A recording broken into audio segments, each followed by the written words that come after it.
Mentir. On parle toujours de l'objectivité à la télévision ou dans la presse. Il n'y a pas de problème d'objectivité, il y a un problème de mensonge.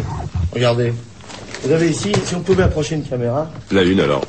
La une, par exemple. Oui. Vous avez ici le Figaro et l'horreur, comme dirait mon camarade Magda, ici présent. Vous voyez, la couverture est pas du tout la même. Vous voyez, la couverture est pas du tout la même. Mais par contre, dès que vous ouvrez le journal, allez-y, ouvrez le journal. Vous avez le même après. Vous voyez, cette page-là et cette page-là, c'est la même. Vous voyez, et si vous continuez, c'est pareil. Voilà. Vous voyez, moi, je n'invente pas. Je les invente pas, moi, les trucs. Vous voyez, c'est écrit dessus, là. On a deux journaux rigoureusement identiques. Est-ce qu'on voit ça? Hein? Regardez.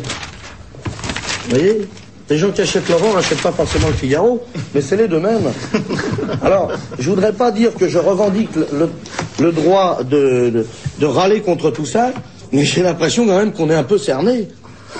Qu'est-ce que vous en dites? On n'est pas cerné, vous? Franchement, c'est énorme, non?